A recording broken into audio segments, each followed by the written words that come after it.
లూకాసు సువార్త 19వ అధ్యాయము.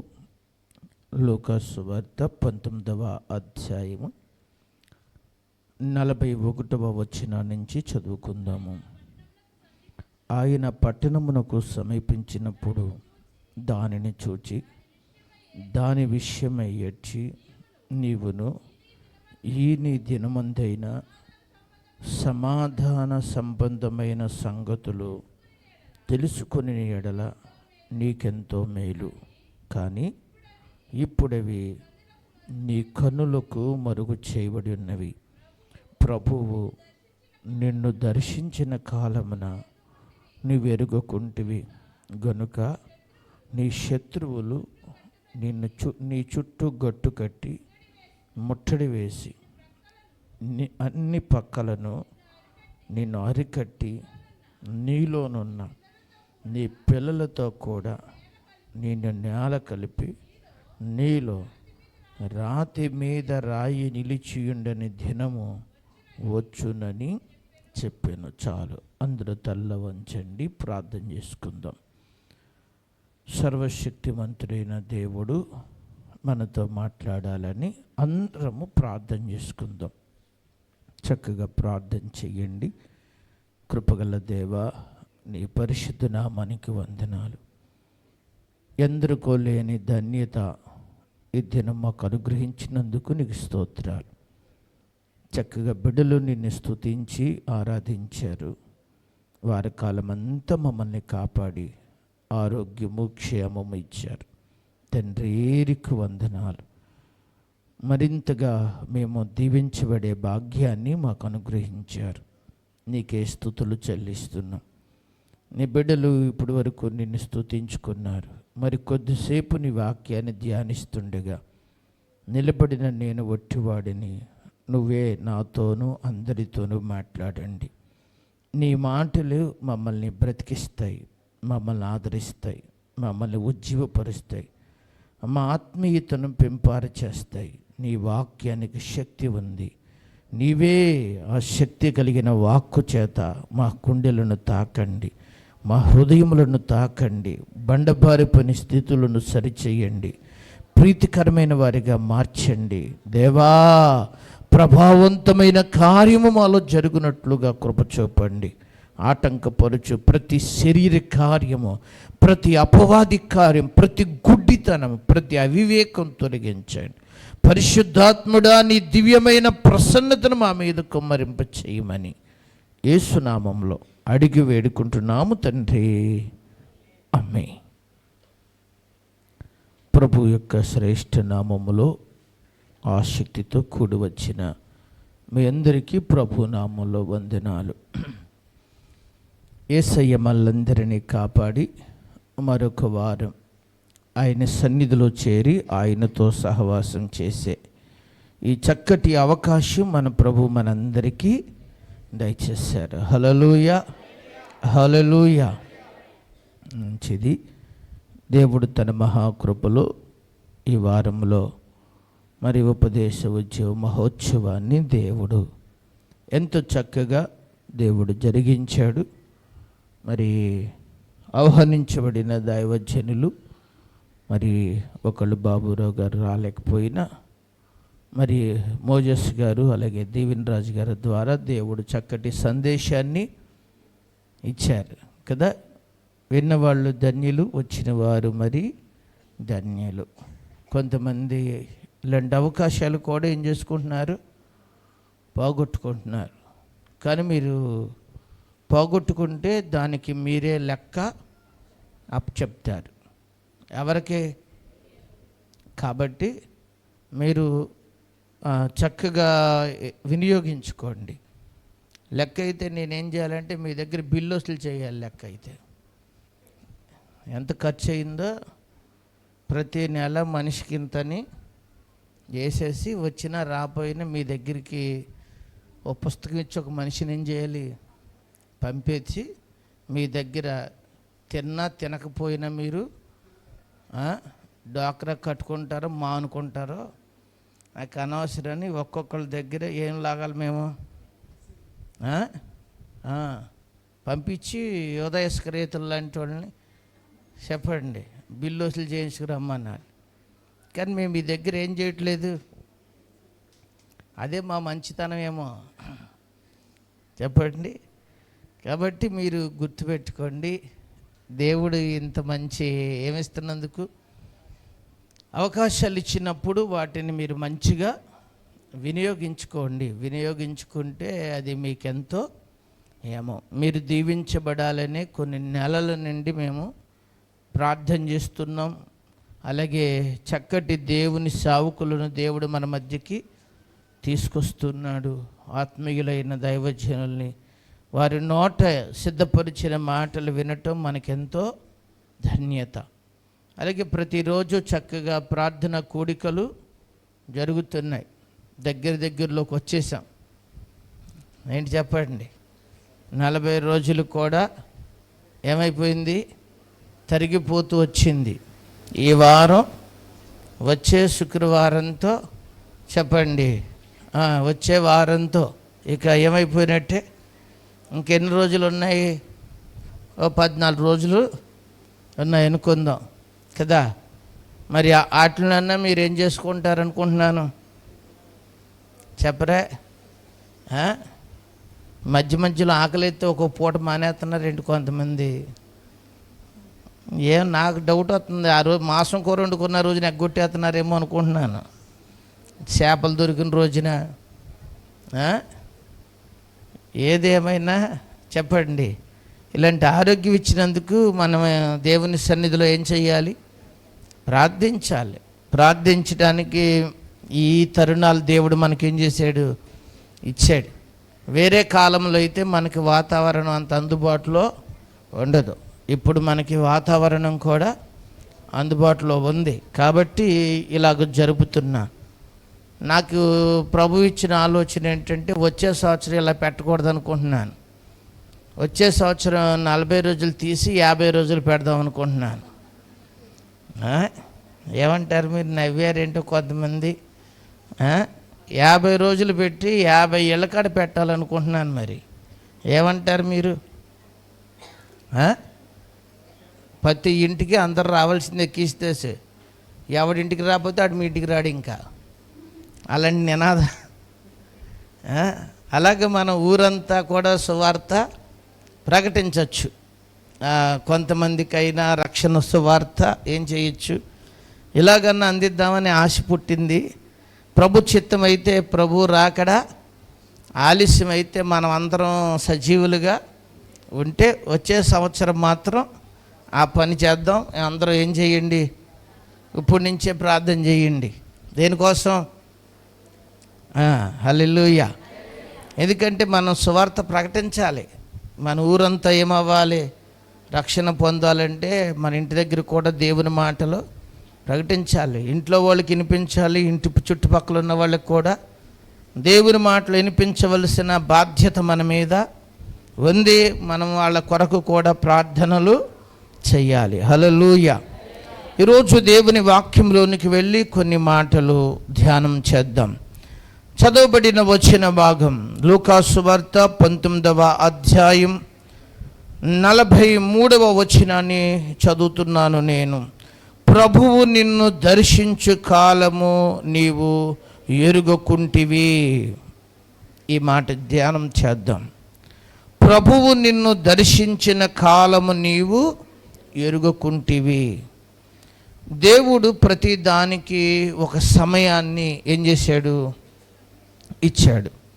ప్రసంగి గ్రంథకర్త అందుకే అంటాడు, ప్రతి దానికి ఒక సమయము కలదు అన్నాడు. అలా దేవుడు ప్రకృతిలో కూడా కొన్ని కాలాలు దేవుడు ఏర్పాటు చేశాడు కదా. ప్రభు ఏర్పాటు చేసిన కాలములు ఎన్ని? కాలాలు చెప్పకండి నాకు, కాలాలు ఎన్ని కాలాలు? సంవత్సరానికి ఎన్ని కాలాలు మనకి? స్తోత్రం నాయన. తీసుకెళ్ళి బడిలో పాడేయాలి మిమ్మల్ని. 3 కాలాలు. మొదటిదే ఎక్కడో సైడ్ మొదలెట్టండి. ఎక్కడ మొదలెట్టాలో తెలుస్తలేదు కొంతమందికి. పోనీ ఇప్పుడు కాలంతో మొదలెట్టండి. యాసకాలం, వర్షాకాలం, ఎన్ని ఉన్నాయి? మూడు కాలాలు ఇచ్చాడు దేవుడు. ఇవి దేవుడే ఏర్పాటు చేశాడు. దేవుని వాక్యంలో ఆదికాండం 8వ అధ్యాయం 22వ వచనంలో దేవుడు ఈ భూమి మీద మానవుల కొరకు దేవుడు కొన్ని కాలములను దేవుడు ఏం చేశాడు? ఏర్పాటు చేశాడు. కాబట్టి అవి మనుషులందరికీ అవసరమే. ఏది కదా, కొన్ని కాలాల్లో కొన్ని చెట్లు చక్కగా పుష్పిస్తాయి, మంచిగా ఫలాలు ఫలిస్తాయి. శీతాకాలంలో కొన్ని రకాల పళ్ళు ఉంటాయి, వేసవి కాలంలో కొన్ని రకాల పళ్ళు ఉంటాయి, వర్షాకాలంలో కొన్ని రకాల ఉంటాయి. అవి సీజనల్ ఫ్రూట్స్ అంటారు. ఈ రోజున హైబ్రిడ్స్ వచ్చేసినాయి కాబట్టి అన్ని కాలాల్లోనూ అన్నీ ఏమైపోతున్నాయి? దొరికేస్తున్నాయి. ఇదివరకే ఈ వేసవకాలంలోనే మనకి మామిడికాయలు దొరికాయి. ఇప్పుడు ఈ కాలం ఆ కాలం లేదు, అందరి ఇళ్ళ కాడ చెప్పండి చక్కగా అన్ని కాలాల్లోనూ ఏం చేసేస్తున్నాయి? వేస్తున్నాయి. అలాగా కొన్ని సీజనల్గా దేవుడు మన కొరకు ఏం చేశాడు చెప్పండి? ఆ వాతావరణానికి ఆ పంట, ఆ ఫలాలు దేవుడు మన కొరకు ఏం చేశాడు? సిద్ధపరిచాడు. హల్లెలూయా. ఇలాగంటి వాతావరణం ఉండటం మనిషికి కూడా చాలా చెప్పండి మంచిదా కాదా? వేసవకాలం మంచిదా చెడ్డదా? మంచిదా? మంచిదే, తెలుసా మీ అందరికీ? ఒళ్ళు ఎండలోకి వెళ్తే ఇంకా మంచిది. అందలసినంత D3 మనిషికి ఏమవుద్ది? వస్తుంది. ఇంకా అవసరమైతే కొంచెం పేలిన పరవల పొట్టు ఊడిపోద్ది. స్కిన్ ఇన్ఫెక్షన్ కూడా ఏమి రావు, దురదలో గజ్జీలు పోతాయి. ఏం తగిలితే తగలనిత్తేగా మనం చెప్పండి. ఇదివరకు యాసకాలం వచ్చి పోయేటప్పటికి మొత్తం అందరం ముఖాలు పేలిపోయి, నుదుట్లు పేలిపోయి, చేతులు పేలిపోయి, మొత్తం ఒళ్ళంతా పేలిపోయి ఉండేది. ఇప్పుడు అసలు పేలనెత్తున్నావా? ఎక్కడా అసలు పేలనెత్తే ఆయనకి బయటికి ఏం చేస్తే వెళ్తే కదా. చూడండి, అలాగా వేసవికాలం అసలు ఏ రోగాలు ఉండవు, ఎప్పుడు ఏ నొప్పులు ఉండవు. శీతాకాలం ఏంటో అన్ని నొప్పులు, అన్ని దగ్గులు, అన్ని రొంపలు, అన్ని జ్వరాలు. ఈ మధ్యకాలం ఫ్రిడ్జ్ల పుణ్యం అంటే ఎప్పుడు పడుతుంది కొంతమందికి. అన్ని కాలాల్లోనూ నాగార్జున సాగర్ లాగా ముక్కులకి అంతు పొంతు లేదు, ఒక్కొక్కళ్ళకి కారినోళ్ళు కారినట్టే ఉంటున్నారు. ఏది ఏమైనా చెప్పండి, దేవుడు మనిషి కొరకు దేవుడు కొన్ని కాలాలు సిద్ధము చేశాడు. ఆ కాలాలు ఉండటమే మనుషులకి చాలా చాలా మంచిది, చాలా ఆరోగ్యం. హల్లెలూయా. అలాగే మనిషి ఆధ్యాత్మిక స్థితిలో పెరగడానికి కూడా దేవుడు కొన్ని కాలములను సిద్ధము చేశాడు. బైబిల్ గ్రంథంలో చాలా విషయాలు ఏం చేయబడినవి వ్రాయబడ్డాయి. నిర్గమాకాండం 34వ అధ్యాయము 21వ వచనములో అది దున్ను కాలము అని రాస్తాడు. అక్కడ మీరు రాసుకునే వాళ్ళు రాసుకోండి, నేను చెప్పేస్తాను. తీసుకునే వాళ్ళకి అంత టైం ఉండదు, కానీ నేను చెబుతాను చూడండి. నిర్గమాకాండం 34వ అధ్యాయం 21వ వచనములో అక్కడ ఏ కాలం అని ఉందంటే దున్ను కాలము అంటాడు. లేవియా కాండము 26వ అధ్యాయము 5వ వచనములో అక్కడ ఇలా వ్రాయబడుతుంది. ఏమని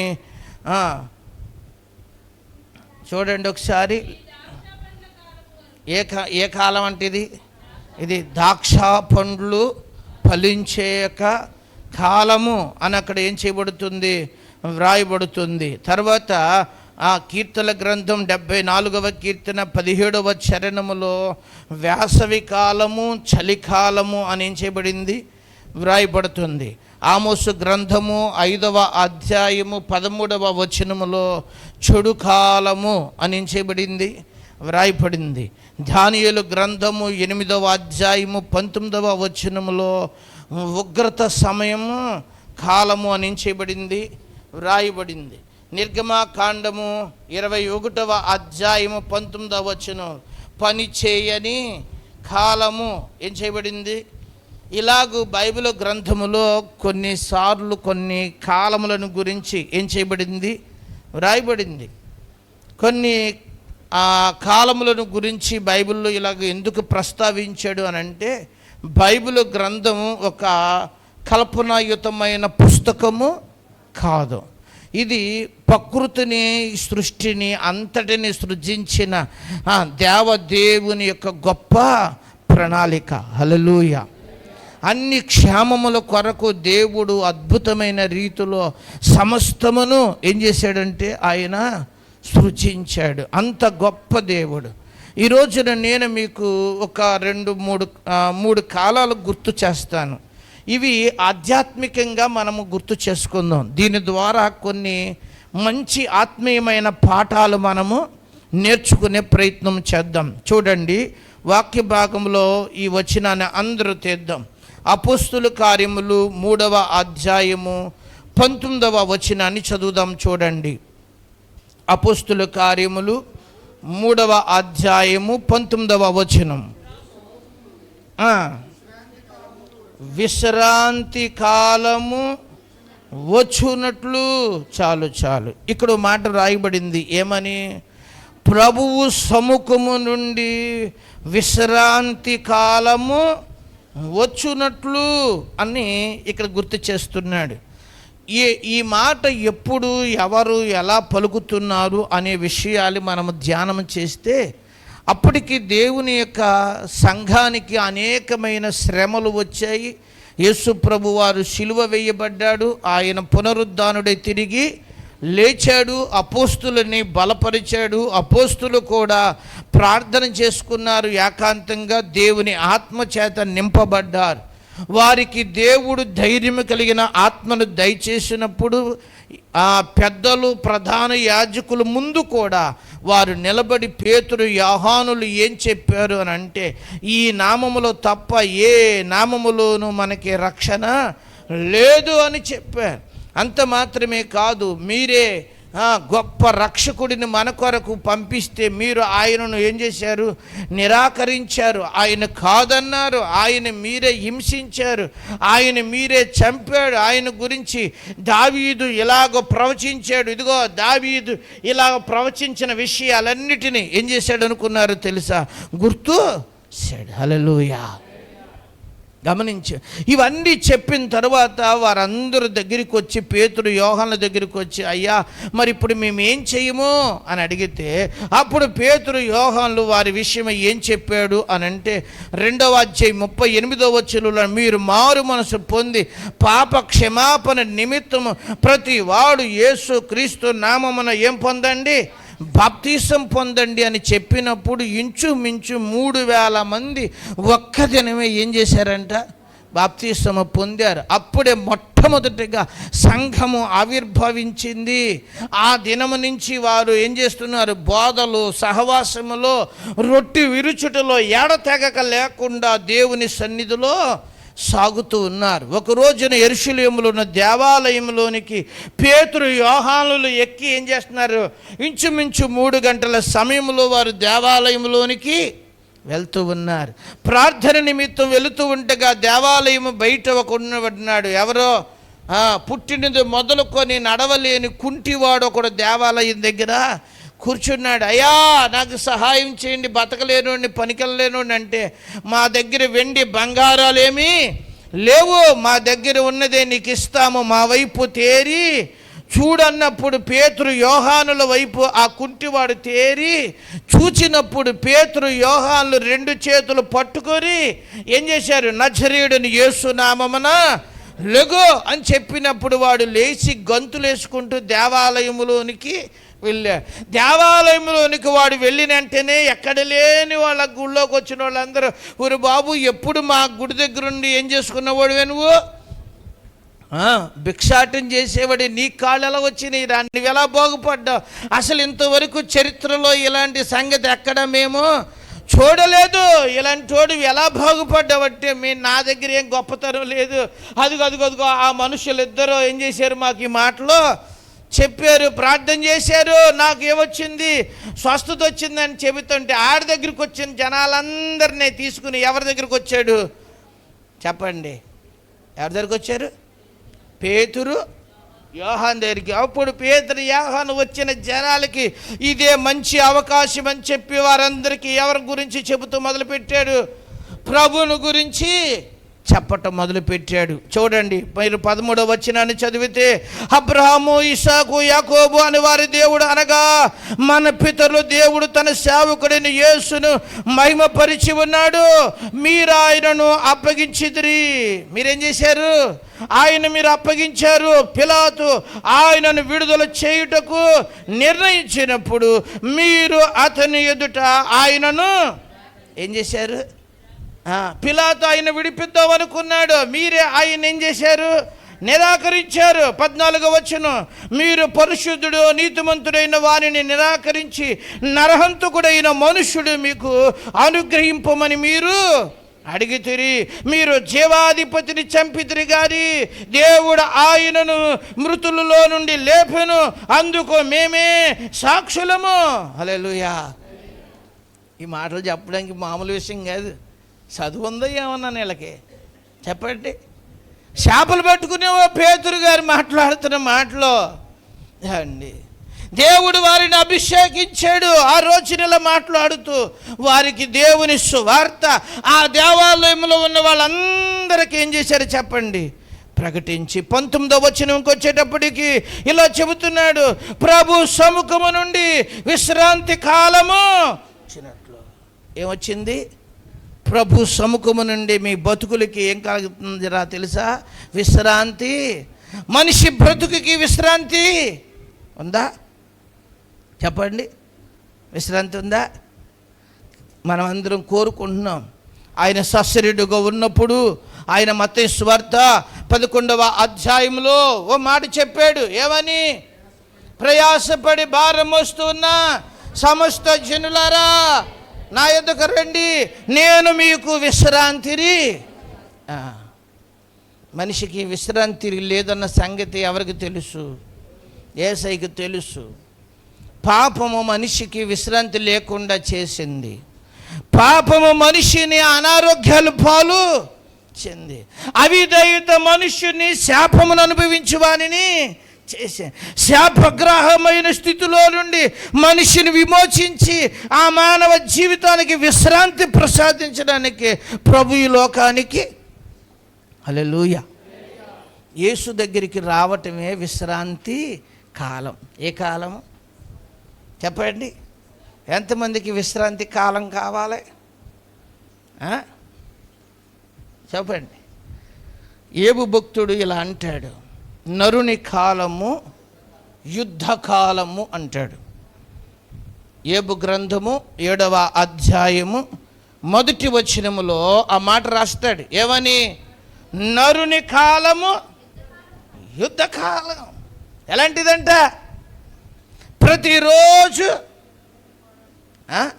పోరాటమే, పోరాటం. చెప్పండి, మనిషి జీవితం ఎలా ఉంటుంది? పొద్దున్నే లేవటం చెప్పరా? ఏమంద్రయ్య వింటున్నావా? పొద్దున్న లేచి పడుకుంటామేనా? ఏం చేస్తా? బతుకు జీవుడా అని చెప్పి ఏం చేయాలి? ఏదో పని, ఆడోళ్ళ పని ఆడోళ్ళు, మగోళ్ళ పని ఎవడ పని వాళ్ళు ఏం చేసుకోవాలి చెప్పండి? చేసుకోవాలి, కష్టపడాలి. దేవుడు మనిషికి కాళ్ళు చేతులు దేవుడు ఏం చేశాడు? ఇచ్చాడు. చక్కగా ఏం చేసుకోవటమే, పని చేసుకోవాలి. పని చేసుకోవటం తప్పేమి? పని చేసుకోవటం కొరకే దేవుడు మన శరీరాన్ని చెప్పరే ఇలా సృజించాడు. లేకపోతే కాళ్ళు చేతులు తీసేసి సొత్తపప్పులా పడేద్దాడు ఎవరిని. అలా పడేస్తే అనుకుంటూ ఉందిమేమో. ఎవరో భగవంతుడు మనకేమిందుకు ఇచ్చాడు ఇవన్నీని? ఏం చేసుకోవడానికి? మొత్తం అన్ని నరాలు ఏమవుతూ ఉండాలి చెప్పరే? కదులుతూ ఉండాలి. గుళ్ళో కూడా మిమ్మల్ని కదిపితే బాగుంటుంది అనుకుంటున్నాను నేను ఇక నుంచి. ప్రతి 5 నిమిషాలకు ఒకసారి నుంచో పెడతాం, 5 నిమిషాలకు ఒకసారి కూర్చోబెడతాం. చేస్తే చెప్పండి చాలా బాగుంటుంది అనుకుంటున్నాను. నేను తప్పు చేస్తున్నాను. నేను నుంచుంటాం నాకేదో పనిష్మెంట్ లాగా. నేను నుంచుంటే మీ అందరిని కూర్చోబెడతాం. ఇక నుంచి ఇది మార్చుకోవాలనుకుంటున్నాను నేను. కొత్త సంవత్సరం నుంచి మారుతానులే. మిమ్మల్ని అందరినీ నుంచోబెట్టి నేను కూర్చొని ప్రసంగం చేస్తాను అండి. పడిపోయారనుకో దేవుని స్తోత్రం. ఇక్కడ జాగ్రత్త మీరు గుర్తుపెట్టుకోండి. దేవుని పిల్లలు మనం ఆలోచించవలసిన విషయం, మనిషి జీవితం అంతా రోజు ఏంటి చెప్పండి, ఏదో ఒక పోరాటం ఉంటూనే ఉంటుంది. ఒంట్లో పోరాటం, ఇంట్లో పోరాటాలు లేవా? బోల్డ్ మంది చెబుతున్నారు. పెళ్లి చేసుకోకముందు ఏ గొడవ లేదండి బాబా, ఇప్పుడు అన్నీ పోరాటాలు అంటున్నాడు ఒకడు.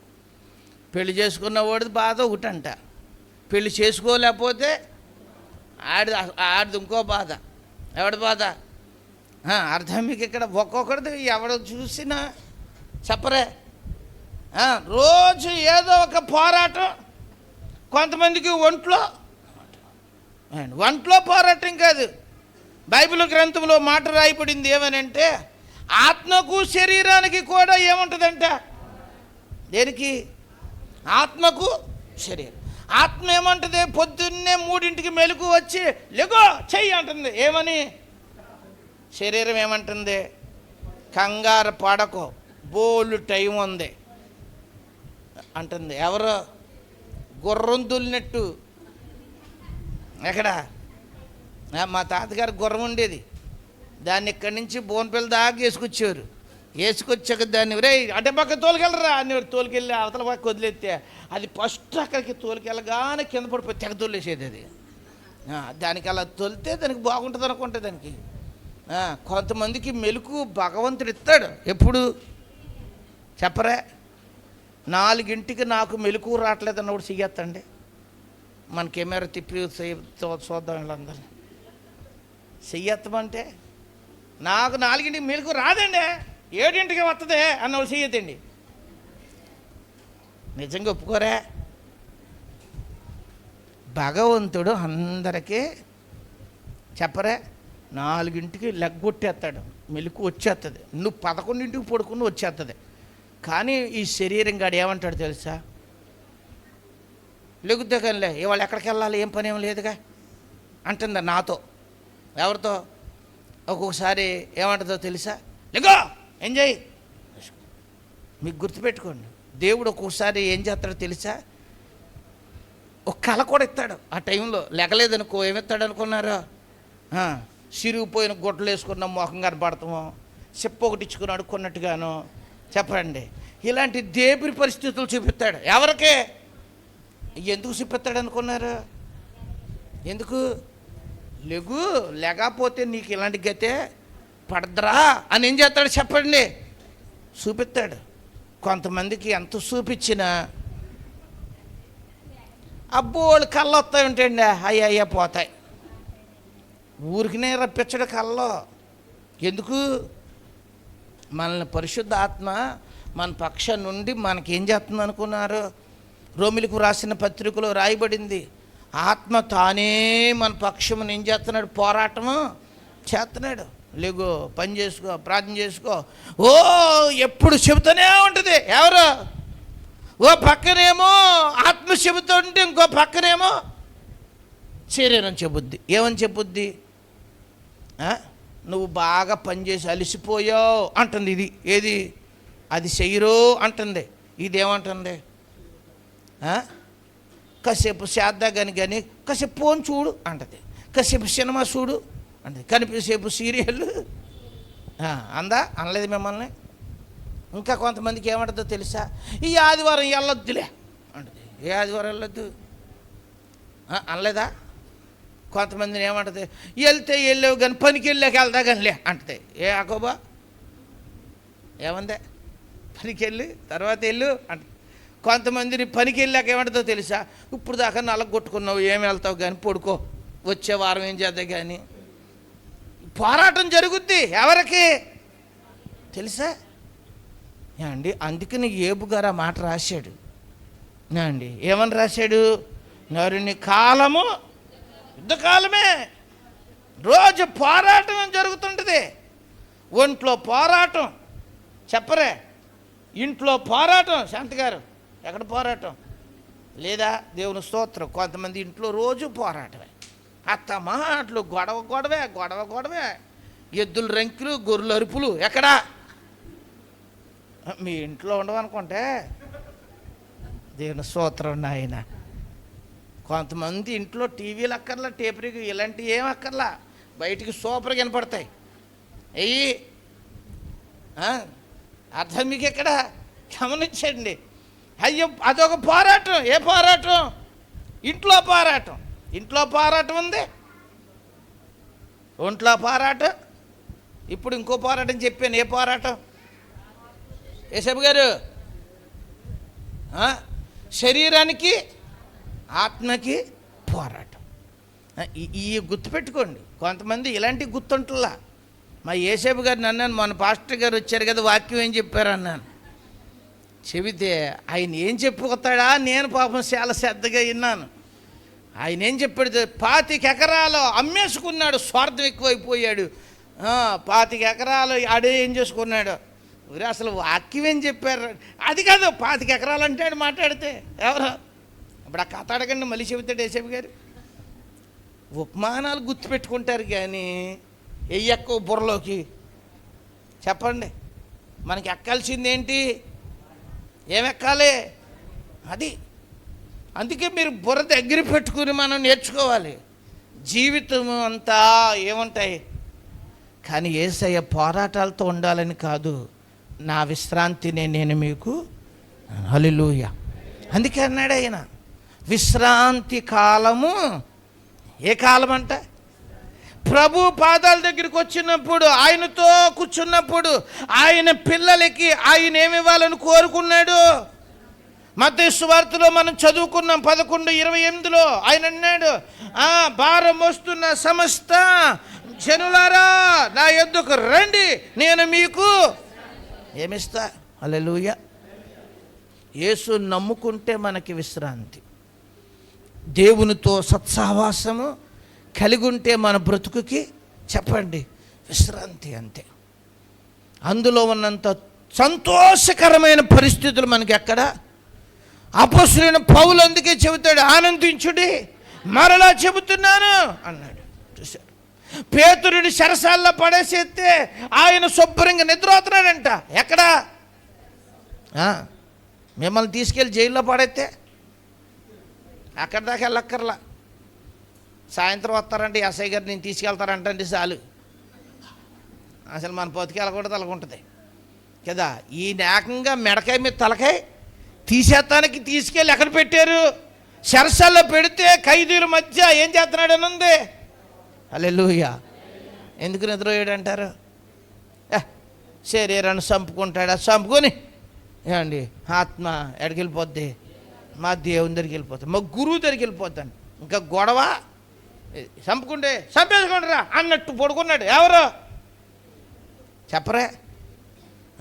ప్రమోషన్ వస్తుంది అన్నట్టుగా ఉంది. ఎవరికి ప్రమోషన్ వస్తుంది అన్నప్పుడు ఎలాగుంటుంది? వంట వండేసి అన్నీ అక్కడ పెట్టేశారనుకోండి, అప్పుడు పడద్దు కదా మీకు నిద్ర. ఆడవాళ్ళు చెప్పరే? అప్పుడు వస్తుంది నిద్ర. బోళ్ళంత ఎదర పని ఉంటే చెప్పరే? ఎంత అలిసిపోయినా ఏం పడదు. ఏమో నిద్ర వస్తుంది బాబా, రాదు ఇప్పుడప్పుడే, ఎంత తుడవాలి అన్నీ. మా జోష్ణ గారు అయితే అదే, అన్నీ అయితేనే కానీ ఏం రాదంటే ఆవిడకి. అలా కొంతమందికి ఏమైతేనే పని ఉంటే ఏం రాదు అసలు. పేతురు గారికి విశ్రాంతి అంటే ఏంటో తెలుసా? ఇక అన్ని గొడవ లేదు, వెళ్ళిపోతాను ఎక్కడికి అని ఎలా ఉన్నాడంట? హ్యాపీగా ఉన్నాడు. హల్లెలూయా. యేసు ప్రభునందున్న వారికి అలాంటిది ఏమిటి చెప్పండి? ప్రభువులో మనకు అలాంటి ధన్యత. అందుకే అన్నాడు, కలవరాలతో నిండాల్సిన పని లేదు. పోరాటాలతో ఉన్నాయి కానీ ఈ పోరాటాలన్నిటి తొలగించి ప్రభు మనకి ఏ కాలము? అదే అపోస్తుల కార్యములో ఇంకొక మాట మీకు చూపిస్తాను చూడండి. 3వ అధ్యాయము ఇందాక 19వ వచనం చదివారు కదా, ఇప్పుడు 21వ వచనం చదువుదాం చూడండి. అన్నిటికీ కుదురుబాటు కాలము వచ్చునని దేవుడు ఆది నుండి తన పరిశుద్ధుల ప్రవక్తల నోట ఏమని పలికించాడు? అన్నిటికీ ఏ కాలం ఇది చెప్పండి? ఏ కాలం? కుదురుబాటు కాలం. చూసారా? ఇప్పుడు ఈ శరణ్ గడికి కుదురుందరు నీకు? ఇంకా బొడ్డోళ్ళు ఉంటారు. ప్రజ్వల్ గడి ఏడి? ఆడు ఈడే శారద కొడుకు చిన్నోడేరు. ఆడు సూత్రం ఏంటరా? వీళ్ళ కాలువలో బెడ్లేస్తున్నారు వీళ్ళిద్దరు. ఆడొకడు ప్రజ్వల్ గడు, ఒకడు ఈడొకడు. ఆడు లీడర్ ఆర్మీ నీకు అడేసాడు అండి. అర్థం మీకు ఇక్కడ గుర్తుపెట్టుకోండి. ఈ తొంటరి వయసు ఏ వయసు? ఆ వయసు ఏ వయసు? అల్లరి వయసు. ఎంత బుట్టలో పెట్టినా చెప్పండి ఆగుతారా వాళ్ళు? కానీ ఒక వయసు వచ్చాక ఏం రావాలి చెప్పండి? కుదురు వచ్చేది. 10 సంవత్సరాలు పోయాక ఏమొచ్చేయాలి? లేకపోతే 12 సంవత్సరాలు వచ్చాకన్నా, ఒక్కొక్కడికి 15 సంవత్సరాలు వచ్చినా ఏముండదు, అసలు కుదరలేదు. కుదురుబాటు కాలం వచ్చినప్పుడు ఏమవ్వాలి చెప్పండి? కుదురు రావాలి. కుదురు రాకపోతే అది మామూలు ప్రమాదం కాదు. యవన వయసు వచ్చాక అన్నిటి మీద విచక్షణ జ్ఞానము మనిషికి వచ్చిన తర్వాత మనిషికి ఏం కావాలి చెప్పండి? కుదురొచ్చేయాలి, భయం ఉండాలి, ప్రమాదం ఏంటో ఏమవ్వాలి అవగాహన చేయాలి. వచ్చేసి ఏం రావాలి? అప్పుడు కుదురు రాలేదనుకోండి, వాళ్ళ జీవితం ఏమైపోద్దో తెలుసా మీకు? యవన వయసులో కుదురు లేకుండా ఇష్టానుసారంగా విచ్చలవిడిగా బాల్యంలో తిరిగినట్టు పిచ్చిగా తిరిగేశారనుకోండి, వాళ్ళ జీవితం ఎందుకు పనికిరాకుండా గాలి బతుకులు అయిపోతాయి. వాళ్ళు ఏమైపోతాయి? అందుకనే కొన్నిసార్లు కొంతమంది అంటారు 7 వచ్చినాయి కానీ ఏం రాలేదు. ఎవరు వయసు వచ్చినా కొంతమందికి కుదురు, వాళ్ళ బ్రతుకులు ఎలా ఉంటాయి అండి? ఆశీర్వాదకరంగా ఉండవు. వాళ్ళని బట్టి వాళ్ళ అమ్మ సంతోషపడదు, వాళ్ళ నాన్న సంతోషపడ్డావు. ఆయన బట్టి ఈ ఊళ్ళో ఉన్న వాళ్ళందరూ ఏడుతారు. ఎందుకో తెలుసా? వీడు కుదురుగా ఉండడు, ఎవడే కుదురుగా ఉన్నవాడు. అందుకే దేవుడి వాక్యంలో అన్నాడు, ప్రవక్తల చేత దేవుడు పలికించాడురా, ఓ కాలం వచ్చింది. ఆ కాలము ఏ కాలము? అన్నిటికీ కుదురుబాటు కాలం. ఆత్మీయతలో, శారీరకంగా, నీ పనుల్లో, నీ ఉద్యోగంలో, అన్నిట్లో ఏం రావాలి చెప్పండి? ఏం రావాలి? కుదురుబాటు కాలం వచ్చినప్పుడు మనిషికి కుదురు వస్తేనే చెప్పండి మంచి విలువైన పరిస్థితులు. హల్లెలూయా. ఆత్మీయతలో కూడా ఒక వ్యక్తి ఒక కుదురుబాటు స్వభావాన్ని ఏమై ఉండాలి చెప్పండి? ఎప్పుడైతే కుదురుబాటు స్వభావం వస్తుందో సర్వశక్తిమంతుని యొక్క ఆశీర్వాదం వాళ్ళ జీవితాల్లోకి వస్తుంది. మోయాబీరాలు ఒక ఆమె ఉంది కదా, ఆమె పేరు రూతు కదా. మోయాబీ అంటేనే విచ్చలవిడి జీవితానికి సాదృశ్యం. కానీ ఆమె సర్వోన్నతుడైన దేవుణ్ణి తన రక్షకుడిగా అంగీకరించి ఎక్కడికి వచ్చింది? బెత్లెహేముకి. వాళ్ళ అత్తతో అంటదే, అత్త నీ దేవుడే, నీ జనమే, అంతే. ఎప్పుడైతే దేవుని పాదాలు పట్టుకుందో అప్పుడు బోయాజు రూతు విషయంలో ఏమంటాడో తెలుసా? నువ్వు యెహోవా రెక్కల క్రిందకు వచ్చావు కాబట్టి ఇక్కడి నుంచి నీకేం భయం లేదు, నువ్వు సురక్షితంగా నువ్వేం చేయొచ్చు. హల్లెలూయా. ఆమె సర్వోన్నతుడైన దేవుని పాదాల దగ్గరికి వచ్చింది కనుక ఆమెని బోయాజు వివాహం చేసుకున్నాడు. దేవుడు వాళ్ళిద్దరిని ఆశీర్వదించి ఓబేదను ఒక బిడ్డని ఇచ్చాడు. ఆ బిడ్డను తీసుకెళ్ళి నయోమి ఒళ్ళో పుడకబెట్టింది. హల్లెలూయా. అప్పుడు నయోమికి ఆదరణ చెప్పండి, రూతుకి దీవెన, బోయాజు కుటుంబం ఒక ఆశీర్వాదకరంగా దేవుడు నిలబెట్టుకున్నాడు. హల్లెలూయా. ఎందుకని? కుదురుబాటు కాలం వచ్చినప్పుడు ఏమవ్వాలి చెప్పండి? కుదుర్చిపడాలి అంతే. హెచ్చరించినప్పుడు, బోధించినప్పుడు, గద్దించినప్పుడు, చెప్పినప్పుడు చక్కగా వింటే వాళ్ళ జీవితం ఏమవుద్ది? కుదురుపడుద్ది. చెప్పిన మాట ఏమాత్రం ఏం చేయకుండా మాన్యత ఈ చెవుతో ఈయన ఈ చెవుతో వదిలేస్తే ఎంతకాలానికి చూసినా ఏ పిల్ల చెప్పు అల్లర పిల్ల అంటారు, లేదా తొంట్ర పిల్ల అంటారు, కోతి పిల్ల అంటారు, ఇంకేమంటారు చెప్పు. అంతేనా? ఏం రావాలి చెప్పండి? ఓ టైం వచ్చినప్పుడు ఏం చేయాలి? విశ్వాస జీవితంలో కూడా దేవుడు మన కొరకు, ప్రవక్తల నోట దేవుడు మన కొరకు సిద్ధపరిచిన గ్రంథాన్ని మన చేతిలో, ఈ గ్రంథవాక్కులు విని ఏం చేయాలి మనం? చెప్పండి, ఏం చేయబడాలి? ఆత్మీయముగా మనము సిద్ధపాటు కలిగిన వారిగా. అపోస్తలుడైన పౌలు తిమోతికి రాసిన పత్రికలో ఓ మాట చెబుతాడు చూడండి. 3వ అధ్యాయము 15వ వచనాన్ని చదువుదాం ఒకసారి. తిమోతికి వ్రాసిన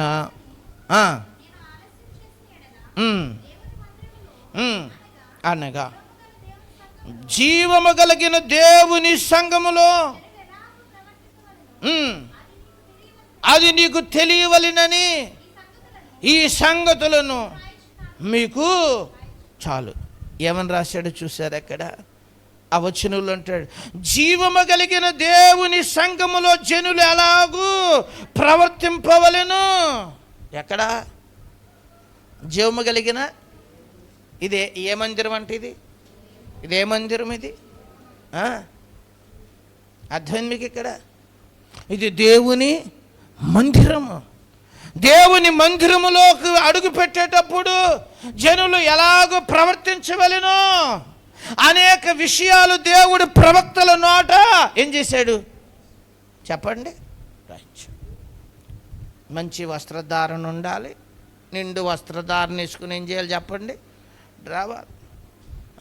పెళ్ళికి వెళ్ళినప్పుడు మంచి ప్యాంటు షర్ట్లు వేస్తారు మా మగోళ్ళు. పేదనికి వచ్చినప్పుడు లింగి వేస్తాడు. ఏ పెసన్నా పెళ్ళికి వెళ్ళినప్పుడు లింగియేనా? ప్యాంట్ వేస్తావా? ఎయిరా? ఫంక్షన్కి వెళ్ళినప్పుడు ఏమేస్తారు మీరు? ఎక్కడికి వచ్చినప్పుడు? దేవుని మందిరం ఇది. ఎలా ఉండాలి మనం ఇక్కడ? ఒక హోందాగా, ఓ దైవికంగా, ఒక ప్రత్యేకింపబడిన బిడ్డలుగా ఎలా ఉండాలి? ఎక్కడికి వెళ్తున్నావురా? ఏలాకొలంగా ఊపుకుంటా గేదెలు కాడించి అలా వచ్చేస్తాం కాదు. ఎక్కడికి? దేవుని మందిరంకి వచ్చేటప్పుడు నీ ప్రవర్తన, వస్త్రధారణ, నైట్ డ్రెస్సులు, షార్ట్లు, ఇంకోటి ఏమన్నా టీషర్ట్లు అయ్యి. ఆడవాళ్ళు కాదు మగోళ్ళు అని లేదు, ఆడవాళ్ళు లేదు. ఎయ్యి పడితే అయ్యి ఏంటి చెప్పండి? వేసుకుని తిరిగేయటానికి కాదు మందిరం. ఇదేం మందిరం?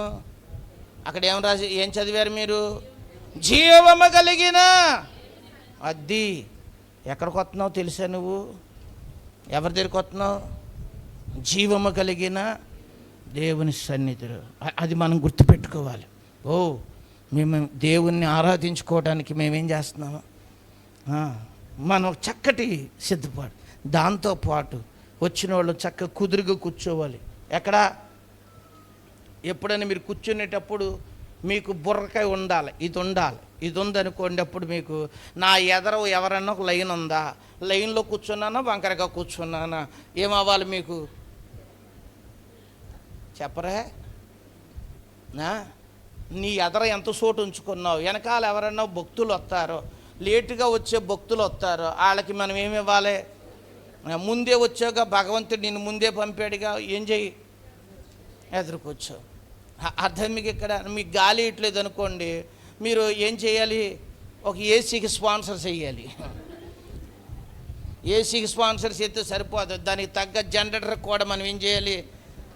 కరెంట్ తీసేస్తే మరి సంగతి ఏంటి? మరికి దానికి అలవాటు పడ్డామనుకో అసలు ఉండలేము. దేనికి అలవాటు పడితే అందుకే ఏం చేయాలి చెప్పండి? కూర్చుండటంలో కూడా ఏముండాలి? ఒక క్రమశిక్షణ. అత్తమాటలు లెగుతూ మధ్యలో ఇంత బాటిల్ తెచ్చుకోండి, చిన్నదే తెచ్చుకుని దగ్గర ఆరంగా ఒక సుక్క పోసుకునేవాళ్ళు ఏం చేసుకోండి? పోసుకోండి. అసలు తెచ్చుకోండి అలవాటు లేదు నాలాంటి వాళ్ళు అనుకోండి. నేను వత్త ఒంటిలాగా తాగేసి వస్తాను, మళ్ళీ వెళ్ళేదాకా ఏం చేయను. అలాంటి అలవాటు ఉంటే గొడవే లేదు. అర్థం మీకు? ఇక్కడ ఎప్పుడన్నా గుళ్ళో కూర్చున్న తర్వాత అత్తమాటలు ఎగిసి వెళ్ళానా? మీకు కనపడ్డానా? అది ఫోన్ రాదనుకున్నారా? నాకు 5-6 ఫోన్లు ఉంటాయి. తర్వాత వింటాను, లేకపోతే అట్లని కట్టేసి అక్కడ పుంచుతాను. అవి ఎంత గొప్పవాళ్ళు అయినా ఆఖరి పెద్ద పాస్టర్ గారు ఫోన్ చేసినా ఏమో ఉంటుందో తెలుసు, అది అంతే అండి. దేవుని మందిరం ఇది. జీవము కలిగిన దేవుని మందిరంలో మనం ఎలా ఉండాలి? సిల్లిగా ఉండకూడదు, సిల్లిగా ఉండకూడదు. ఇది సిల్లిగుండే ప్లేస్ కాదు ఇది. దేవునితో మనం సత్సంబంధము. అందుకనే దేవుని వాక్యంలో రాయబడింది కుదురుబాటు. ఏ కాలం ఇది? కుదురుబాటు కాలం. ఒకప్పుడు మనకి కుదురు లేకుండా ఇష్టం వచ్చినట్టు ఎలా పడితే అలాగే తిరిగి, ఎలా పడితే అలాగే జీవించేసాం. అలా జీవించడం ఇప్పుడు అది చెప్పరే, కుదరదు, కుదరదు. క్రైస్తవుడు ఒక దైవికంగా ఉండాలి, ఒక క్రమశిక్షణగా ఉండాలి. మన మాట బాగుండాలి, మన వస్త్రధారణ బాగుండాలి, మన నడక బాగుండాలి, మన ప్రవర్తన బాగుండాలి, మన సాక్ష్యము. హల్లెలూయా. అలా లేకపోతే ఇంకా లోకం మనల్ని ఏం చూస్తుంది? మనల్ని ఏం చూస్తుంది చెప్పండి?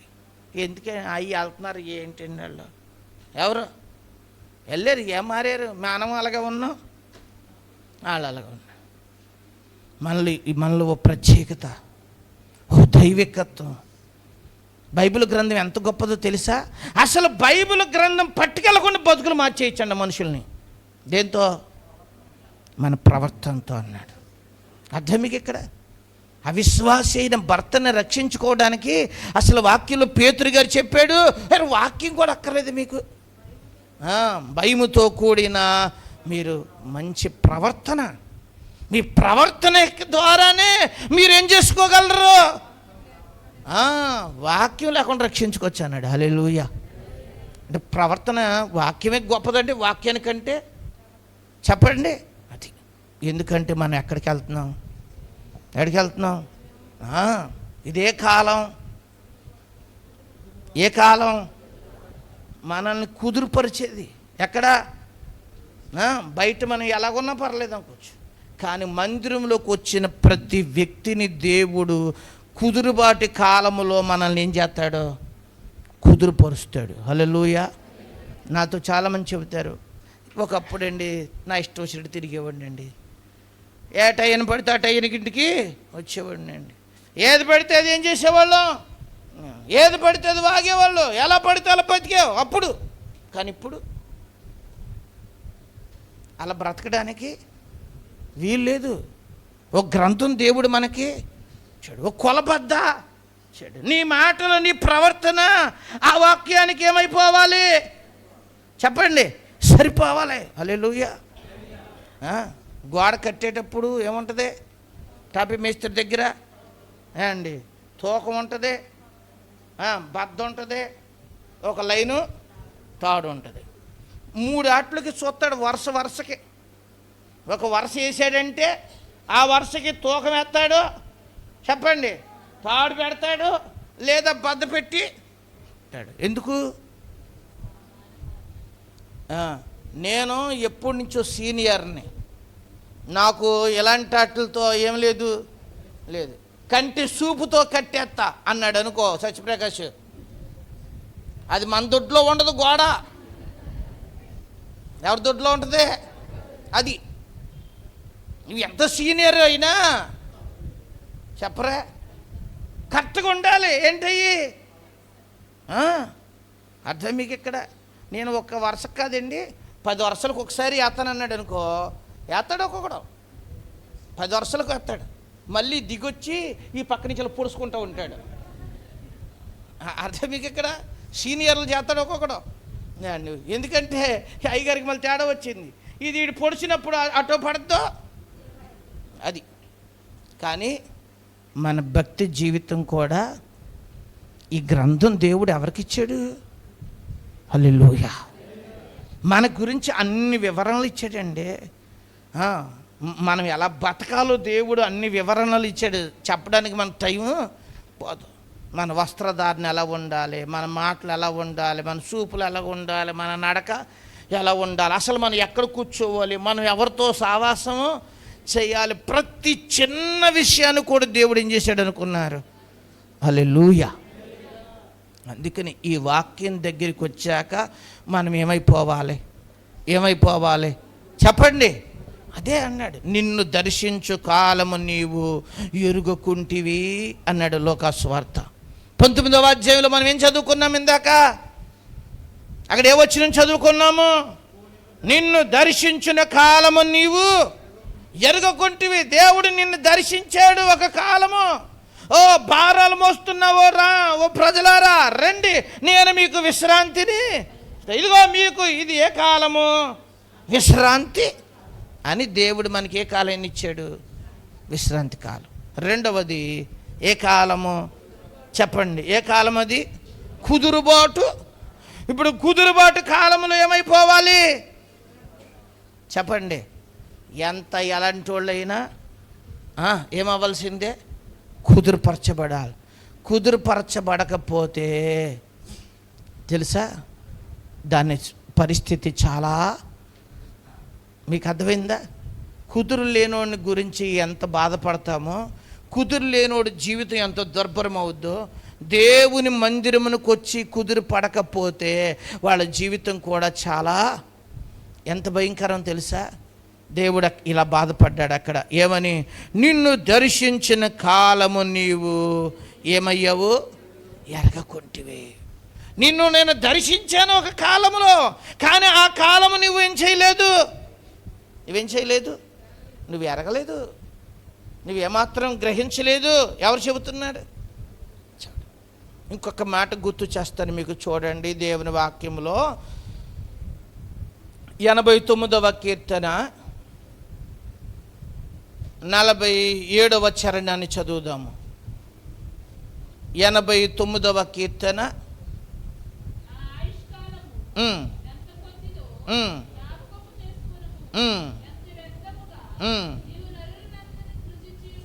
చాలు ఇక్కడ ఒక మాట అంటున్నాడు. ఏమని? నా ఆయుష్కాలము ఎంత కొద్దిదో జ్ఞాపకము. ఏ కాలం అంటే ఇది? ఏ కాలం ఇది? ఆయుష్కాలం. ఆయుష్కాలం ఎంత? మోషే గారు చెప్పాడు. అది మోషే కీర్తన. ఎవరి కీర్తన? మీరు 90వ కీర్తనలో చూస్తే అక్కడ పక్కనే ఉంటుంది. ఆయన రాస్తాడు. ఏమని రాశాడు? 10వ వచనం, మా ఆయుష్కాలము 70 సంవత్సరములు, అధిక బలమున్న ఎడల 80. అది మోషే గారి కాలంలోకే వచ్చేటప్పటికే ఆయుష్ ఏమైపోయింది? ప్రజ్ఞ ఎన్ని సంవత్సరాలు అయింది? ఏమన్నా మనిషిని ఆయుష్కాలం ఎంత? 70. అధిక బలం ఉంటే ఇప్పుడు ఎంత? యశ్వంత్ ఇప్పుడు ఎంత? 50, 60? మా యశ్వంత్ అనేది ఏంటో తెలుసా? ఏమోనండి, ఇప్పుడు పరిస్థితులను బట్టి చూస్తే 50, 60. ఏమో నా లెక్కలు అనుకున్నాను. ఎప్పుడు వస్తుందో ఈ మధ్యకాలంలో ఈ హార్ట్ అటాకులు వచ్చేస్తున్నాయి. ఇదివరకేమో ముసలోళ్ళకి వచ్చే హార్ట్ అటాకులు, ఇప్పుడు ఎవరికి వస్తున్నాయి తెలుసా? యవనస్తులకు కూడా వచ్చేస్తున్నాయి, చిన్నపిల్లలకు కూడా వచ్చేస్తున్నాయి. ఏయి కొంతమంది హార్ట్ అటాకులు అండి ఎప్పుడు తెలుసా? బాగా పెద్ద వయసు చెకొచ్చేయనివాడు. ఇప్పుడు ఎవరికి వచ్చేస్తున్నాయి? మన ప్రభావతికి మన బ్రెయిన్ స్ట్రోక్ రావటం నాకు ఆశ్చర్యం వేసింది.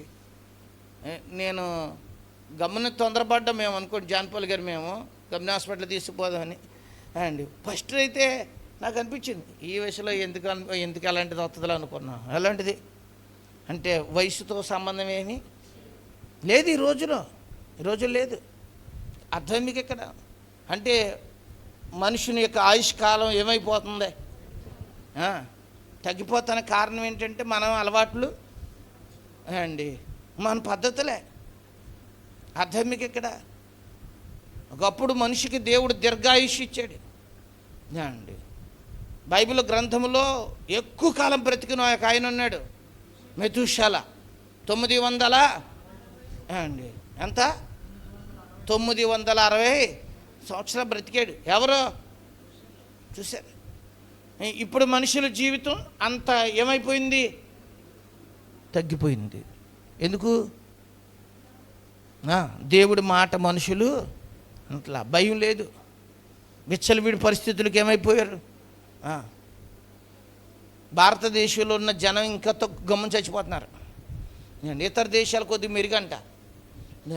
ఇజ్రాయెల్ దేశంలో ఉన్న వాళ్ళందరూ చాలా బాగా పెద్ద వయసు వచ్చేదా బతుకుతున్నారంట. వాళ్ళు ఎందుకు ఇలా బతుకుతున్నారని ఒక ఆయన అడిగితే ఆయన చెప్పాడంట, మాకు దేవుని వాక్యంలో ఒక ఆజ్ఞ ఉందండి, తల్లిని తండ్రిని సన్మానించము, అప్పుడు దీర్ఘాయుషు.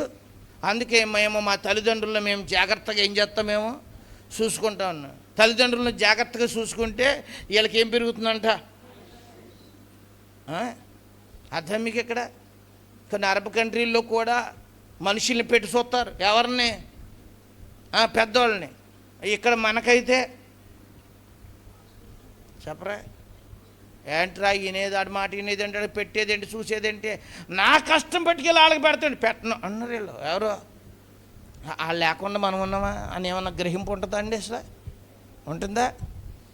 అదే అందుకే ఇంకా తగ్గిపోతుంది మనకి. ఏది తగ్గిపోతుంది? ఆయుష్ తగ్గిపోతున్న కారణం అదే అనుకుంటున్నాను నేను అండి. మీరు గుర్తుపెట్టుకోండి, పెద్దలను గౌరవించటం, తల్లిదండ్రులకు విధేయత చూపించటం. బైబిల్ గ్రంథంలో వాక్యం ఊరికనే రాయపడలేదు అండి. నువ్వు దీర్ఘాయుష్మంతుడు అవ్వాలంటే నీ తల్లిని నీ తండ్రిని సన్మానించు, గౌరవించు, వాళ్ళని పోషించు, వాళ్ళని సంరక్షించు, వారికి నువ్వు సపోర్ట్గా సహాయంగా. హల్లెలూయా. అదే ఆయుష్ ఇచ్చేది. కానీ మనుషులు ఆయుష్ ఏమైపోతుంది? అందుకని కీర్తనకారుడు ఆ మాట రాస్తున్నాడు అక్కడ. ఏమని చూసారా వచనంలో? నరుల ఆయుష్ కాలము ఎంత కొద్దిదైపోయిందో. రోజు ఏమైపోతుంది? అందుకనే ఈ భూమి మీద మనుషులు మనం ఆశలు పెంచుకోవాల్సిన అవసరం ఏమీ లేదు. ఏం చేయక్కర్లేదు. భూమి మీద మనుషుని యొక్క ఆయుష్ కాలము కోసమే మనం చూడక్కర్లా. మనం దేవుడిచ్చిన కొద్ది టైంలోనే మనం అక్కడ దానికి ఏమైపోవాలి? మనము ఏమైపోవాలి? సిద్ధపాటు కలిగి ఉంటే మనము నిత్యత్వంలో ప్రభుతో కలిసి యుగాలో ఏం చేయొచ్చు. హల్లెలూయా. క్రైస్తవుడికి మరణం అనే దాన్ని ఏం చేయబడింది చెప్పండి? తీసేశాడు. మరణపు ముళ్ళు ఏం చేయబడింది? విరవబడింది. మరణపు ముళ్ళుని తీసివేశాడు దేవుడు. మరణములో నుంచి దేవుడు జీవంలోనికి ఏం చేశాడు చెప్పండి? దాటింపాడు. హల్లెలూయా. మనం గుర్తించాలి, క్రైస్తవుడి యొక్క మరణాన్ని గురించి బైబిల్లో నిద్ర అన్నాడు. దాన్ని ఎలాంటిది అంటది? అది నిద్ర లాంటిది అన్నాడు. నిద్రపోతే పెద్ద విశేషం ఏమంటే, మనం పడుకున్నవాడు కాసేపటికి లెగుతాడు కదా. అలాగే క్రైస్తవుడి జీవితం. ప్రభు మధ్యాకాశానికి వచ్చినప్పుడు ఏం చేయబడతాడు? తెస్సలోనికీయులకు రాసిన పత్రికలో రాయబడింది, వాడు ఏమవుతాడంట అండి? లేస్తాడు. మృతులైన వారు మొదట ఏమవుతారని ఉంది? లేస్తారు. చూసారా? ఎందుకంటే అది నిద్రతో పోల్చాడు, ఎడబాటుతో పోల్చాడు. దుబాయ్ వెళ్ళినట్టు లేదా అమెరికా వెళ్ళినట్టు మరణం అంటే క్రైస్తవుల జీవితంలో. ఎందుకంటే మళ్ళా తిరిగి కలుసుకుంటాం. కొంచెం ఏమొచ్చింది? ఎడబాటే. దావీదు గారు అంటాడు, లోకులందరూ పోవచ్చున్నా ఈ భూ ప్రపంచంలో పుట్టిన సామాన్యుడు మొదలుకొని సామంతుల వరకు అందరూ వెళుచున్నా. ఇంకో మాట తెస్సలోనికీయులకు రాసిన పత్రికలో కొనిపోబడ్డం అంటాడు. ఎక్కడికి? అర్థం మీకు ఇక్కడ. కాబట్టి మన జీవితంలో మనం నేర్చుకోవాలి. మరణాన్ని అంతలా చెప్పాడంటే, మరణం అంటే మనం భయపడవలసిన అవసరం ఏమి? మరొక ప్లేస్లోకి వెళ్ళి ఎవరితో ఉంటాము? నిత్యత్వంలో దేవునితో యుగయుగాలు మనము. హల్లెలూయా. అందుకే మరణకాలమును మనం గుర్తించుకొని ముందే ఏమైపోయి ఉండాలి చెప్పరే? సిద్ధపడిపోవాలి. ఎక్కడ దానికోసం సిద్ధపడిపోవాలి మనం? ఎక్కడ దానికోసం? అక్కడ దానికోసం ఏమైపోవాలి? హల్లెలూయా. మనం ఇక్కడ దాన్ని నొలుకుంటమే సరిపోతుంది. ఎక్కడదే? ఇక్కడ దాన్ని నొలుకుంటమే అండి. ఏం చేయాలి? వచ్చే సంవత్సరానికి ఎలాగా ఇదే నొలుకుంటున్నాం. కానీ అసలు దేనికి నొలుకోవాలి చెప్పండి? ఒకవేళ ప్రభు నన్ను పిలిస్తే నేను అక్కడ ఉండటానికి నాకు చోటు రెడీగా ఉందా? ఎక్కడ ఉండాలి? ఎందుకంటే ఈ భూమి మీద ఉన్న ఏది మనతో పాటు రాదు. ఈ వెండి బంగారు వస్తువులు ఏవి మనతో పాటు రావు. కాబట్టి మనం గుర్తించాలి. ఈరోజు నేను చాలా కాలాల గురించి చెప్పాను, కానీ ముఖ్యమైనవి 3 కాలాలు మీకు గుర్తు చేశాను అండి. ఎన్ని కాలాలు గుర్తు చేశాను? ముఖ్యమైనవి 3 కాలాలు గుర్తు చేశాను. మొదటి కాలం ఏమని చెప్పాను మీకు? విశ్రాంతి కాలం. చెప్పండి, ఏ కాలం అది? దేవుడు అన్ని పోరాటాలతో నిండి ఉన్నాయి. ఒంట్లో పోరాటం, ఇంట్లో పోరాటం, చెప్పండి, ఆత్మకు శరీరానికి పోరాటం. ఈ పోరాటాలన్నిటిని తొలగించి ఏమిచ్చాడు మనకి? మన పాపముల కొరకు కలువరి శిలువలో ఆయన ప్రాణం పెట్టి మన పాపములకు ప్రాయశ్చిత్తాన్ని చెల్లించి మన బతుకుకి ఆయన విశ్రాంతి ప్రసాదించాడు. ఒకటి. రెండవది కుదురుబాటు, కుదురు రావాలి. దేవుడు మనం రక్షించుకున్నాడు, తన పిల్లలుగా చేసుకున్నాడు కాబట్టి మనం ఒక దైవికంగా, ఆత్మీయంగా, ఆత్మపూర్ణులుగా మన బ్రతుకులు ఉండాలి. అది కుదురుబాటు. అలా మూడవది చెప్పండి, ఏ కాలము? ఆయుష్కాలం.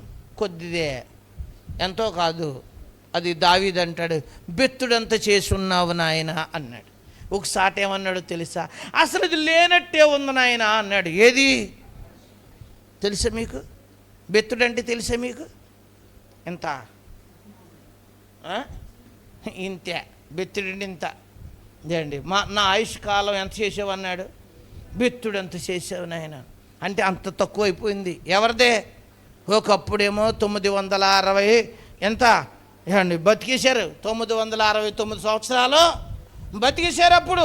ఇప్పుడేమో ఎంత అయ్యిందన్నాడు, బెత్తుడు అంత అయ్యిందంట. ఎవరిదే? అందుకనే లెక్కేసుకుంటే లేనట్టే ఉందన్నాడు. అందుకని లేనట్టే ఉన్న దానికోసం ఆరాటం ఎందుకు మనకే? దేనికోసం చూడాలి? యుగ యుగాలు దేవునితో ఉండే ఆ భాగ్యం కోసమే మనం దృష్టి పెట్టుకొని ఇవ్వబడిన తరుణములో అది ఇది చేస్తూ నమ్మకంగా క్రీస్తును పోలి, క్రీస్తు మనసు కలిగి, క్రీస్తులాగా మనము బతుకుదాము. అంతకంటే ఈ జీవితానికి ధన్యత ఏమీ లేదు. ఏమీ పట్టుకెళ్ళలేము. చెత్త వత్త ఏమీ తేలేదు. పోతా చెప్పండి, ఈ అకౌంట్లో ఒకవేళ 10 లక్షలు ఉన్నా మీరు తీసుకోరు. పాపం మీరు తినటానికే ఎక్కడుంటే చెప్పరే, నా అకౌంట్లో ఎప్పుడూ ఏముంటుంది? డబ్బు ఉంటుంది అంటాడు ఒక్కొక్కడు. గుడుక్కుమన్న తర్వాత ₹10 కూడా ఏం చేసుకోడు జాన్బాబు? తీసుకుంటాడా? తీసుకోడు. అర్థం మీకు ఎక్కడ? అందుకని ఆ అకౌంటు ఫుల్గా వేసేసుకుందాం. ఏ అకౌంట్లో? ఎక్కడ? అక్కడ దొంగలు ఎత్తుకెళ్ళరు. సిమెంటు ఉందో అక్కడ ఏమీ మిస్ అయిపోయేదేమీ లేదు. ఇక్కడుండి చెప్పండి అక్కడ వేసేసుకుందాం. అప్పుడు మన ప్రశాంతంగా దేవునితో యుగయుగాలో. కాబట్టి మన జీవితాన్ని ఒకసారి పరిశీలన చేసుకుని ప్రార్థన చేసుకుందాం. అందరూ మోకరించండి. ప్రతి ఒక్కరూ మోకరించి ఈరోజు ప్రభు మనందరితో మాట్లాడిన మాటల్ని ఒక వింత చక్కటి వినయ మనసుతో ప్రభు దగ్గర ప్రార్థన చేద్దాం. అందరూ ప్రార్థన చేసుకోండి. ప్రతి ఒక్కరూ మోకాళ్ళు వేసి చక్కగా మోకరించి యేసుతో మాట్లాడండి. అయ్యా, ప్రతి దానికి సమయం కలదని దేవా, మాకు కూడా ఒక సమయాన్ని ఇచ్చావు. ఆనాడు ఆ ప్రజలు, ఇశ్రాయేలు ప్రజలు గుర్తించలేకపోయారు. కానీ నీవైతే మాకు మాట్లాడుతూ వచ్చావు ప్రభువా అని మనందరం ఈరోజు దేవుని పాదాల దగ్గర ప్రభు సముఖములో మనందరము ప్రార్థన చేసుకుందాం. చక్కగా ప్రార్థన చేసుకోండి. యేసయ్యతో మాట్లాడండి. ప్రభు దర్శించు కాలము ఎరగకుంటివి అన్నాడు. దేవా, నువ్వు దర్శించిన కాలం ఆనాడు ఆ ప్రజలు గుర్తించలేకపోయారేమో, ఆనాటి యెరూషలేము ప్రజలు గుర్తించలేకపోయారేమో. కానీ ఈరోజు నేనైతే గుర్తిస్తానయ్యా. ప్రభు నన్ను దర్శించిన కాలము ఈరోజే, ఇప్పుడే, ఈ క్షణమే ఆయన నన్ను దర్శించాడు. నాకు విశ్రాంతి కాలాన్ని చూపించాడు. నాకు కుదురుబాటు కాలాన్ని చూపించాడు. నేను కుదురు కలిగి జీవిస్తాను. దేవా, నాయన ఆయుష్కాలం గురించి చెప్పాడు. అది చాలా స్వల్పమైనది, చాలా తక్కువైంది, చాలా కొద్దిగా ఉంది. అది కొద్ది రోజులే. కాబట్టి దేవా, ఈ యొక్క శ్రేష్టమైన మాటలు నా హృదయంలోకి తీసుకున్నాను. అందరం దేవుని దగ్గర ప్రార్థన చేసుకోండి. ప్రతి ఒక్కరూ ప్రభు దగ్గర ప్రార్థన చేసుకోండి. ఆత్మదేవుడు మనతో మాట్లాడిన మాట, నువ్వు దర్శించిన కాలము నీవు ఎరగకుంటివి. కొంతమంది దేవుడు దర్శించిన కాలాన్ని వారు ఎరగలేదు. వారు ఎరగకపోవటం వలన వాళ్ళు నష్టపరుచుకున్నారు. కానీ నీవైతే అలా నష్టపరుచుకోవటం దేవుడికి ఇష్టం లేదు. అందుకే దేవుడు ఈరోజు నిన్ను గుళ్ళోకి తీసుకొచ్చాడు. అందుకే దేవుడు సేవకుని నిలబెట్టుకుని నీతో మాట్లాడాడు. కష్టాలు పాలై ఉండకూడదు. నువ్వు విశ్రాంతి పొందాలి, మారు మనసు పొందాలి, రక్షణ పొందాలి. రక్షణ పొంది నువ్వు చక్కటి విశ్రాంతి పొందాలి, నువ్వు కుదిరి పొందాలి. నీవు ఆయుష్కాలం ఎంతో తెలుసుకోవాలి. కనుక ఈరోజు దేవుని పాదాల దగ్గర అందరూ ప్రార్థన చేసుకోండి, ప్రతి ఒక్కరు ప్రార్థన చేసుకోండి. అయ్యా, దర్శించిన కాలం ఏంటో ఈ రాజు నాకు అర్థమైంది. వాళ్ళని నువ్వు దర్శించిన కాలం వాళ్ళు ఎరగలేదు, వాళ్ళు నష్టపోయారు, వాళ్ళు దెబ్బతిన్నారయ్యా. ఆనాడు ప్రభువా నిన్ను వాళ్ళు హింసించారయ్యా, ఆ రోజు నిన్ను ఎరగలేదు. ఆనాటి ప్రజలు నిన్ను నిరాకరించారు, బరబ్బను కోరుకున్నారు వాళ్ళు. అయ్యా, ఆనాటి గుడ్డితనం వాళ్ళని నష్టపరిచింది. ఈరోజు నీ వాక్యం చేత నాతో మాట్లాడావు దేవా. నా శాపం కొట్టివేయి నాయన, నా మీద ఎలుబడి చేసిన శాపమును కొట్టివేయండి, రోగములు తొలగించు, అపవిత్రమైన కార్యాల నుంచి విడిపించండి నాయన. నా బ్రతుకు ఆశీర్వాదకరంగా మార్చండి, నా బ్రతుకు దీవెనకరంగా మార్చండి ప్రభువా. ప్రతి ఒక్కరూ దేవుని పాదాల దగ్గర ప్రార్థన చేసుకోండి. దేవుడే నీ జీవితంలో కష్టాలు తీసేసేవాడు, దేవుడే నీ జీవితంలో ఉన్న దుఃఖాన్ని తీసివేసేవాడు, ప్రతి ఒక్క అపవాది కార్యములను లయపరిచేవాడు. దేవుని దగ్గర ప్రార్థన చేసుకో. దేవా, విశ్రాంతి కావాలి, నాకు విశ్రాంతి ఇవ్వు. కుదురుబాటు కావాలి, నాకు కుదురుబాటు. ఇప్పటికీ నా ఇంట్లో కుదురులేదు, నా పరిస్థితులన్నీ కంగారుగా ఉన్నాయి, తొందరలుగా ఉన్నాయి, ఆందోళనగా ఉన్నాయి. ప్రభువా, నాకు కుదురుబాటు పరిస్థితులు నాయన. నా పిల్లలు స్థిరపడాలి, నా కుటుంబం స్థిరపడాలి, మా ఆర్థిక పరిస్థితులు స్థిరపడాలి. దేవుని దగ్గర ప్రార్థన చేసుకోండి. ఇంకా స్థిరత్వం లేని పరిస్థితుల్లో, కుదురుబాటు లేని పరిస్థితుల్లో, ఎన్ని పరిస్థితులు ఎంతమంది ఉన్నారో ఈరోజు దేవుని అడగండి, ప్రభుతో మాట్లాడుకోండి. కాసేపు అటు ఇటు చూడద్దు. దేవా, కుదురుబాటు పరిస్థితులు నాకు నాయనా, మా ఆయుష్కాలం ఏమిటో ఎరిగే భాగ్యం నాకు ఈ ప్రభువా. ఇంకేంటి, నాకు బోళ్ళంత టైం ఉందనుకున్నానేమో, బోళ్ళని తరుణాలు ఉన్నాయనుకున్నానేమో, కానీ నేను సిద్ధపడి ఉండాలి. ఈరోజు దేవుని పాదాల దగ్గర ప్రతి ఒక్కరు ప్రార్థన చేసుకోండి, అందరూ ప్రార్థన చేసుకోండి. మంచి నాన్న మనందరితో మాట్లాడిన మాటల్ని స్వపరీక్ష చేసుకొని ప్రార్థన చేసుకోండి.